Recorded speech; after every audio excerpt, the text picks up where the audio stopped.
Hi, and welcome to video number 10, the conclusion of the video series, The UNLAST Days of Jesus. You're watching the channel Pathways to God and Significance. My name is Michael Venema, so welcome. In the last video, video number 9, we looked at the surprising ending to the story of Jesus' last, or as I call them, the UNLAST days, and we ended by seeing how the people who discovered that Jesus' grave was empty kind of ran from the scene in amazement, fear, kind of being overwhelmed with things. And so we're going to look at the very last few verses of chapter 16, the end of Mark, and how the story wraps up.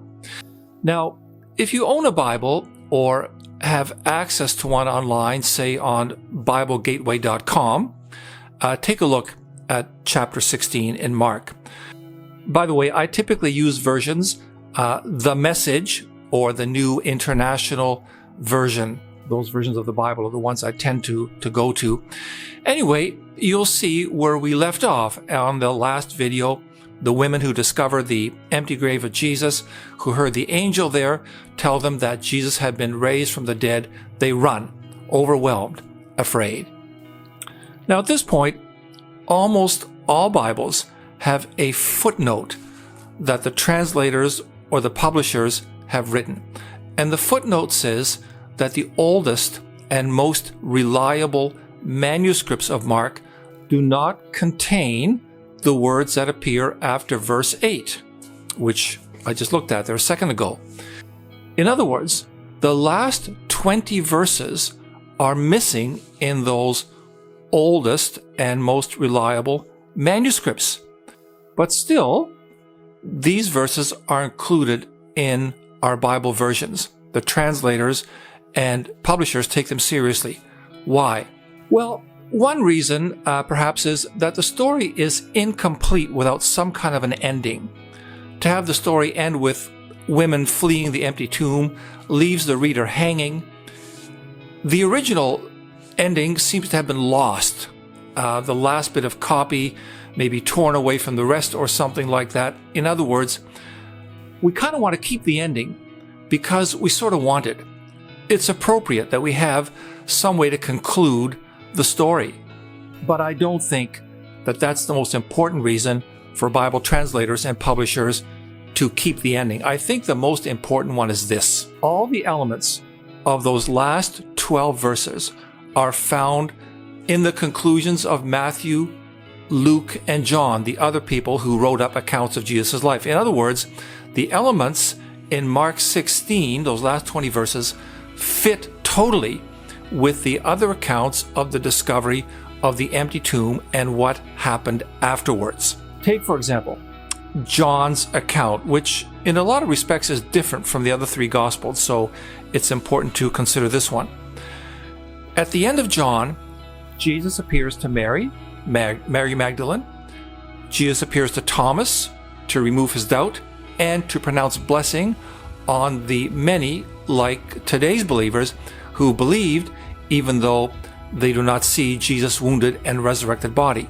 Also in John's ending, Jesus reinstates Peter, who had betrayed him. He eats with his disciples. He indicates through a miraculous catch of fish that the mission of the Jewish nation, dependent now on what the disciples will do, that mission is renewed. And in this way, Jesus recommissions his disciples. God will draw many persons to himself through their witness and mission. Also, at the end of John, Jesus eats with his disciples, and he reveals that he will return after an absence. In earlier chapters of John, he also has taught that he will be with his disciples in power and in unity as they carry on with his mission. Take the end also of Luke. Jesus appears to Mary Magdalene and other women on the Sunday morning. The other disciples are immediately drawn into the story. There is doubt, but Jesus appears to two disciples that evening as they are walking to a village, Emmaus, outside of Jerusalem. Jesus also appears to all the disciples to touch his, so that they can touch his body and observe his wounds. Thomas isn't named, but as he is in some of the other accounts, but Jesus does this to dispel doubt and so that the disciples can accept that he has overcome his crucifixion, his death, and that he's been raised from the dead. Peter also is mentioned there. He's known as Simon. He's singled out for special treatment. Again, Jesus eats with his disciples.